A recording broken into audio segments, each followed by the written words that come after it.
ಬ್ರೇಕ್ನ ನಂತರ ಟಿಪ್ಪು ದೇಶಭಕ್ತನಲ್ಲವೇ ವಿಶೇಷ ಕಾರ್ಯಕ್ರಮಕ್ಕೆ ಮತ್ತೊಮ್ಮೆ ಸ್ವಾಗತ. ಬ್ರೇಕ್ಗಿಂತ ಮುಂಚೆ ಡಾಕ್ಟರ್ ಎಂ ಚಿದಾನಂದಮೂರ್ತಿ ಹಿರಿಯ ಸಂಶೋಧಕರು ಹೇಳ್ತಾ ಇದ್ರು, ಟಿಪ್ಪು ಸುಲ್ತಾನ್ ಕರ್ನಾಟಕ ಕಂಡಂಥ ಅತ್ಯಂತ ಧರ್ಮಾಂಧ ರಾಜನಾಗಿದ್ದ ಅನ್ನುವಂಥ ಮಾತನ್ನು, ಅದಕ್ಕೆ ಆತನೇ ಬರೆದಂಥ ಒಂದು ಪತ್ರದ ಉಲ್ಲೇಖವನ್ನು ಕೂಡ ಚಿದಾನಂದಮೂರ್ತಿ ಅವರು ಕೊಟ್ಟರು. ಈಗ ನಾನು ಚಿಕ್ಕರಂಗೇಗೌಡರನ್ನ ಕೇಳೋದಕ್ಕೆ ಇಷ್ಟಪಡ್ತೀನಿ.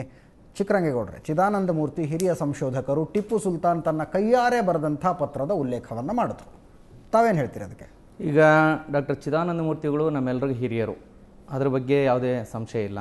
ಮತ್ತು ಅವರು ನಮ್ಮ ರಾಜ್ಯದ ಬಗ್ಗೆ ಏನೆಲ್ಲ ಸಂಶೋಧನೆ ಮಾಡಿದ್ದಾರೆ ಅದರ ಬಗ್ಗೆ ಎಲ್ಲ ನಮ್ಗೆ ಗೌರವ ಇದೆ. ಆದರೆ ಟಿಪ್ಪು ಸುಲ್ತಾನ್ ಬಗ್ಗೆ ಅವರು ಪೂರ್ವಾಗ್ರಹ ಪೀಡಿತರಾಗಿ ಹೇಳ್ತಾರಲ್ಲ, ಅದನ್ನು ನಾನು ಖಂಡಿಸ್ತೇನೆ. ಏನು ಸ್ವತಃ ತಮ್ಮ ಕೈಯಾರೆ ಬರೆದ್ರು ಅಂತ ಹೇಳ್ತಾರೆ. ಅದು ಎಲ್ಲಿ ಇವರು ಆ ದಾಖಲೆ ತೊಗೊಂಡ್ರು ನನಗೆ ಗೊತ್ತಿಲ್ಲ. ಸ್ವತಃ ಶೃಂಗೇರಿ ಶ್ರೀಗಳಿಗೂ ಕೂಡ ಕೈಯಾರೆ ಬರೆದಿದ್ದಾರೆ, ಹಿಂದೂ ಧರ್ಮಕ್ಕೆ ಏನು ಬೇಕೆಲ್ಲ ಸಹಾಯವನ್ನು ಮಾಡ್ತೀನಿ ಅಂತ. ಒಂದು ಕಡೆ ಇವ್ರು ಹೇಳ್ತಾರೆ ಹಿಂದೂಗಳನ್ನೆಲ್ಲ ಕೊಂದುಬಿಡಿ. ಹಿಂದೂಗಳನ್ನೆಲ್ಲ ಕೊಂದುಬಿಟ್ಟಿದ್ರೆ ಇವತ್ತು ಕರ್ನಾಟಕದಲ್ಲಿ ಹಿಂದೂಗಳೇ ಇರ್ತಿರ್ಲಿಲ್ವಲ್ಲ, ಕೊಡಗಿನಲ್ಲಿ ಇರ್ತಿರ್ಲಿಲ್ಲ, ಮಲಬಾರಲ್ಲಿ ಇರ್ತಿರ್ಲಿಲ್ಲ. ಒಂದು ಉದಾಹರಣೆ ಕೊಡ್ತೀನಿ ನಿಮಗೆ, ಕರೆಕ್ಟಾಗಿ ಇಲ್ಲಿ ಗೆಜೆಟಿಯರ್ನಲ್ಲಿ. ಆಮೇಲೆ ಗೆಜೆಟಿಯರ್ನ ಕೋಟ್ ಮಾಡ್ತಾರೆ. ಗೆಜೆಟಿಯರಲ್ಲೂ ಕೂಡ ತಪ್ಪಿದೆ ಅನ್ನೋದಕ್ಕೆ ನಾನು ಇಲ್ಲಿ ಒಂದು ಸ್ಪಷ್ಟ ನಿದರ್ಶನವನ್ನು ಕೊಡ್ತೇನೆ. ನೋಡಿ, ನಮ್ಮ gazetteer volume 2 part 2 page number 2584ರಲ್ಲಿ ಟಿಪ್ಪು ಸುಲ್ತಾನ್ ಇಡೀ ಮಲಬಾರನ್ನು ಧ್ವಂಸ ಮಾಡಿಬಿಟ್ಟು, ಇಡೀ ಮಲಬಾರ್ ಕೇರಳದಲ್ಲಿರುವಂಥ 8,000 ದೇವಾಲಯಗಳನ್ನು ಲೂಟಿ ಮಾಡಿ, ಅಲ್ಲಿರುವಂಥ ಎಲ್ಲ ಚಿನ್ನ ಬೆಳ್ಳಿ ನಗ ನಾಣ್ಯ ಏನಿದೆ ಎಲ್ಲ ಒಳ್ಳೆ ಪರ್ಕೆ ಥರ ಗುಡಿಸ್ಕೊಂಡು ಬೆಂಗಳೂರಿಗೆ ತಂದುಬಿಟ್ರು, ಶ್ರೀರಂಗಪಟ್ಟಣಕ್ಕೆ ಅಂತೇಳಿ ಇಲ್ಲಿದೆ, ಇಂಗ್ಲೀಷು ಬರೆದಿದ್ದಾರೆ. ಹಾಗಿದ್ರೆ 2012ರಲ್ಲಿ ಟ್ರಿವೆಂಡ್ರಮ್ನಲ್ಲಿ ಚಿನ್ನ ಸಿಕ್ತಲ್ಲ ನಿಧಿ, ಅದು ಎಲ್ಲಿತ್ತು ಅಂದರೆ 1788ರಲ್ಲಿ ಟಿಪ್ಪು ಸುಲ್ತಾನ್ ಮಲಬಾರ್ ಮೇಲೆ ದಾಳಿ ಮಾಡಿ ಸಹಜ ನಿಜ, ದಾಳಿ ಮಾಡಿದಾಗ ಅಲ್ಲಿರುವಂಥವರು ಇಡೀ ಕೇರಳದಲ್ಲಿರುವಂಥ ಎಲ್ಲ ದೇವಾಲಯಗಳ ನಿಧಿಯನ್ನು ತೊಗೊಂಡೋಗಿ ಎಲ್ಲೋ ಒಂದು ಕಡೆ ಬಚ್ಚಿಟ್ಬಿಟ್ಟು ಕೆಲವು ದೇವಾಲಯಗಳನ್ನು ಅವರೇ ಒಡೆದು ಅದನ್ನೇ ಟಿಪ್ಪು ಸುಲ್ತಾನ್ ಮೇಲೆ ಹಾಕಿದ್ದಾರೆ. ಒಂದ್ ನಿಮಿಷ ಈ ಪೇಜ್ ನಂಬರ್ 2584ರಲ್ಲಿ ಸ್ಪಷ್ಟವಾಗಿ ಏನ್ ಹೇಳಿದ್ದಾರೆ ಅಂದ್ರೆ ಎಲ್ಲ 8,000 ದೇವಾಲಯಗಳನ್ನು ಹೊಡೆದಾಕಿದ್ರು. ನಂದೇನು ಅಭ್ಯಂತರ ಇಲ್ಲ, ನಾನು ಹೇಳ್ತಾ ಇದ್ದೀನಿ. ಇಡೀ ಕೇರಳವನ್ನ ಟಿಪ್ಪು ಸುಲ್ತಾನ್ರು ಲೂಟಿ ಮಾಡಿದ್ರೆ ಅಲ್ಲಿ 1 ಗ್ರಾಮ್ ಚಿನ್ನನೂ ಸಿಗ್ಬೇಕಾಗಿರ್ಲಿಲ್ಲ. ಆದ್ರೆ 2012ರಲ್ಲಿ 1 ಲಕ್ಷ ಕೋಟಿ ರೂಪಾಯಿ ಮೌಲ್ಯದ ಚಿನ್ನ ಸಿಕ್ಕಿದೆ ಅಂತ ಹೇಳಿದ್ರೆ ಅದನ್ನ ಯಾರು ತಗೊಂಡೋಗಿ ಅಲ್ಲಿ ಇಟ್ಟಿದ್ದು?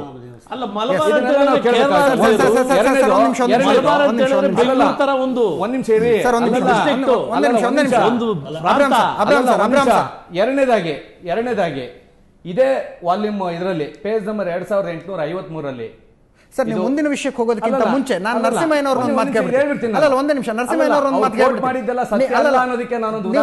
ಅಲ್ಲ, ದಯವಿಟ್ಟು ನೀವು ಮುಂದಿನ ವಿಷಯಕ್ಕೆ ಹೋಗೋದಕ್ಕಿಂತ ಮುಂಚೆ ಉಳಿದವರೆಲ್ಲರನ್ನೂ ಪೂರ್ವಾಗ್ರಹ ಪೀಡಿತರು ಅಂದ್ಕೊಂಡ್ರು ಕೂಡ ಇತಿಹಾಸ ತಜ್ಞರು ಯಾವುದೇ ರೀತಿಯಾದಂಥ ಇಸಮ್ಗಳಿಗೆ ಒಳಗಾಗದಂಥವ್ರು ನರಸಿಂಹಯ್ಯನವ್ರನ್ನ ಒಂದು ಮಾತನ್ನು ನಾನು ಕೇಳಕ್ಕೆ ಇಷ್ಟಪಡ್ತೀನಿ.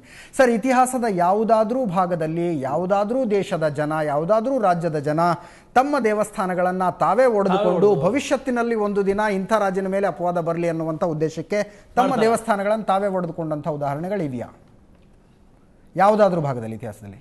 ನನಗೆ ಗೊತ್ತಿರೋ ಹಾಗೆ, ನಾನು 36 ವರ್ಷದ ಅಧ್ಯಾಪಕನ ಅನುಭವದಲ್ಲಿ ಆ ಥರದ ರೆಫರೆನ್ಸಸ್ಸು ನನ್ನ ಗಮನಕ್ಕೆ ಬಂದಿಲ್ಲ. ಆದರೆ ನಮ್ಮ ದೇಶದಲ್ಲಿ ಇದು ವಿಷಯಾಂತರ ಆಗಬಹುದು, ಆದರೆ ಒಂದೇ ಸೆಂಟೆನ್ಸು. ಈಗ ಕೃಷ್ಣಾ ನದಿ ದಂಡೆ ಮೇಲೆ ನಾಗಾರ್ಜುನದಲ್ಲಿ ಬೇಕಾದಷ್ಟು ಬೌದ್ಧ ದೇವಸ್ಥಾನಗಳಿತ್ತು. ಶಂಕರಾಚಾರ್ಯರು ಎಲ್ಲ ಬೌದ್ಧ ದೇವಸ್ಥಾನಗಳನ್ನು ಹಾಳು ಮಾಡಿರೋದು ಇತಿಹಾಸದಲ್ಲಿ ನಮಗೆ ದಾಖಲೆಗಳಿದೆ. ಅದೇ ರೀತಿ ಶಂಕರಾಚಾರ್ಯರು ಬರೆದಿದ್ದ ಗ್ರಂಥಗಳನ್ನೆಲ್ಲ ಮಾಧ್ವರು ಹಾಳು ಮಾಡಿದ್ದು ಇದೆ.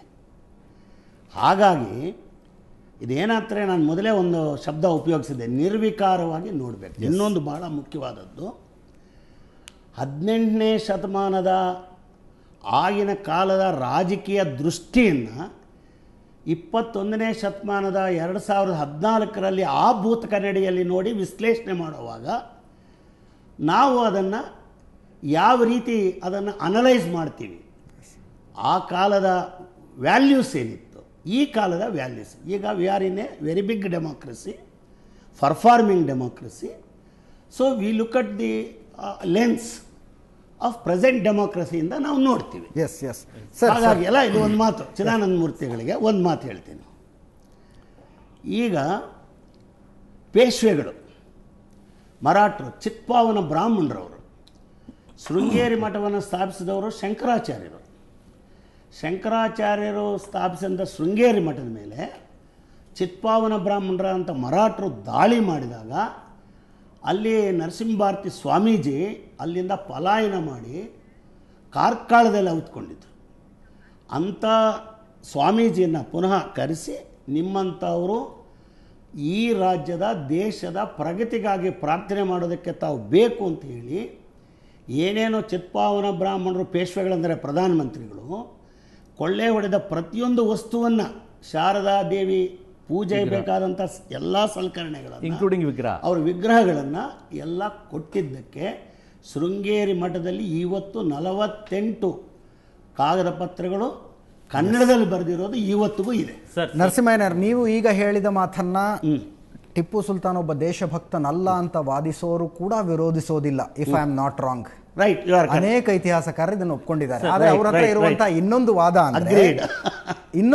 ಅಂದ್ರೆ ಅದು ಟಿಪ್ಪು ಸುಲ್ತಾನನ ಆಡಳಿತಾವಧಿಯ 2ನೇ ಭಾಗ. ಅಷ್ಟೊತ್ತಿಗಾಗ್ಲೇ ಆತ ತನ್ನ ಅರ್ಧ ರಾಜ್ಯವನ್ನ ಕಳೆದುಕೊಂಡಿದ್ದ. ಆ ಸಂದರ್ಭದಲ್ಲಿ ಆತನಿಗೆ ಹಲವು ಮೂಢನಂಬಿಕೆಗಳು ಬಂದು ನಾನು ದೇವರ ಅವಕೃಪೆಗೆ ಪಾತ್ರನಾಗಿದ್ದೇನೆ ಅನ್ನುವಂತಹ ಮೂಢನಂಬಿಕೆಗಳು ಬಂದು ಮತ್ತು ಸ್ಥಳೀಯ ಬಹುಸಂಖ್ಯಾತರ ಬೆಂಬಲ ಇಲ್ಲದೆ ರಾಜ್ಯವನ್ನ ಉಳಿಸಿಕೊಳ್ಳೋದಕ್ಕಾಗೋದಿಲ್ಲ ಅನ್ನೋ ನಿರ್ಧಾರಕ್ಕೆ ಬಂದು ಆ ರೀತಿಯಾದಂತಹ ಕೈಂಕರ್ಯಗಳನ್ನ ಮಾಡ್ದ ಅಂತ ಈ ಪುಸ್ತಕ ಹೇಳುತ್ತೆ. ನಾನು ಹೇಳ್ತಾ ಇರೋದು ಟಿಪ್ಪು ನಿಜ ಸ್ವರೂಪ, HD ಶರ್ಮಾ ಅವರು ಕೇಳಿದ ಪ್ರಶ್ನೆ ಇದೆಯಲ್ಲ ಅದು ಬೇರೆ. ನೀವು ಕೇಳಿದ್ದು ಡಾಕ್ಟರ್ ಚಿದಾನಂದ ಮೂರ್ತಿ ಅವರು ಪತ್ರಗಳನ್ನು ಉಲ್ಲೇಖ ಮಾಡಿದ್ದಾರೆ, ಅಲ್ಲ ಅದು ಸುಳ್ಳು ಅಂತೇಳಿ ಅಲ್ಲ. ನಮ್ಮ ಮೈಸೂರು ವಿಶ್ವವಿದ್ಯಾಲಯದ ಮಾಜಿ ಕುಲಪತಿಗಳು ರಾಜ್ಯ ಪುನರ್ವಿಂಗಡಣಾ ಆಯೋಗದ ಸದಸ್ಯರಾಗಿದ್ದಾರಲ್ಲ ಸರ್ದಾರ್ ಪಣಿಕ್ಕರ್, ಅವರು ಟಿಪ್ಪು ಸುಲ್ತಾನ್ ಬರೆದಂಥ ಪರ್ಷಿಯನ್ ಭಾಷೆಯಲ್ಲಿ ಬರೆದಂಥ ಪತ್ರಗಳ ಮಲಯಾಳಂ ಅನುವಾದ, ಆ ಮಲಯಾಳಂ ಅನುವಾದಗಳನ್ನು ಡಾಕ್ಟರ್ ಚಿದಾನಂದ ಮೂರ್ತಿಯವರು ತರಿಸಿಕೊಂಡು ಅವರ ಸಂಶೋಧನೆಯಲ್ಲಿ ಆ ಪುಸ್ತಕವನ್ನು ಈಗಲೂ ತಾವು ಅದೇ ವಾದವನ್ನ ಹೇಳ್ತೀರಾ, ಮಲಬಾರಿನ ಜನ ತಮ್ಮ ದೇವಸ್ಥಾನಗಳನ್ನ ತಾವೇ ಒಡೆದುಕೊಂಡು ಹೇಳಿಕೆಗೆ ಬದ್ಧರಾಗಿದ್ದೀರಾ ಸರ್? ಭದ್ರ. ಈಗ ನಾನು ಹೇಳೋದಿಷ್ಟೇ, ಗೆಜೆಟಿಯರ್ ನಲ್ಲಿ ಏನಿದೆ, ಇಡೀ ಮಲಬಾರನ್ನ ಧ್ವಂಸ ಮಾಡಿ ಎಲ್ಲಾ ದೇವಾಲಯಗಳನ್ನ ಹಾಳು ಮಾಡಿ ಟಿಪ್ಪು ಸುಲ್ತಾನ್ ಅಲ್ಲಿರೋ ಸಂಪತ್ತನ್ನ ಲೂಟಿ ಹೊರತಾಗಿ ನಿಮ್ಮ ಒಂದು ಹೇಳಿಕೆಯನ್ನ ನೀವು ಕೊಟ್ರಿ, ಮಲಬಾರ್ನ ಜನ ತಮ್ಮ ದೇವಸ್ಥಾನಗಳನ್ನ ತಾವೇ ಒಡೆದುಕೊಂಡು ಆರೋಪವನ್ನ ಟಿಪ್ಪು ಸುಲ್ತಾನ್ 1791ರಲ್ಲಿ ಶೃಂಗೇರಿ ಮಠವನ್ನ ನಮ್ಮ ಪ್ರೊಫೆಸರ್ ಅವರು ಹೇಳಿದಾಗೆ ಚಿತ್ಪಾವನ್ ಬ್ರಾಹ್ಮಣರಾದಂತ ಪೇಶ್ವೆಗಳು ಹೇಗೆ ಹಾಳು ಮಾಡಿದ್ರೋ ಬಹುಶಃ ಅದೇ ತರ ಇಲ್ಲೂ ಮಾಡಿರ್ತಾರೆ ಅನ್ನೋದಕ್ಕೆ ಒಂದು ಸಣ್ಣ ಬ್ರೇಕ್ನ ಸಮಯ ಆಗಿದೆ. ಟಿಪ್ಪು ದೇಶಭಕ್ತನಲ್ಲವೇ ವಿಶೇಷ ಕಾರ್ಯಕ್ರಮದಲ್ಲಿ ಇನ್ನೊಂದಷ್ಟು ಪ್ರಮುಖ ಪ್ರಶ್ನೆಗಳನ್ನ ಕೇಳೋದಿದೆ ನಮ್ಮ ಪ್ಯಾನಲಿಸ್ಟ್ಗಳಿಗೆ. ಅದಕ್ಕಿಂತ ಮುಂಚೆ ಇನ್ನೊಂದು ಸಣ್ಣ ಬ್ರೇಕ್.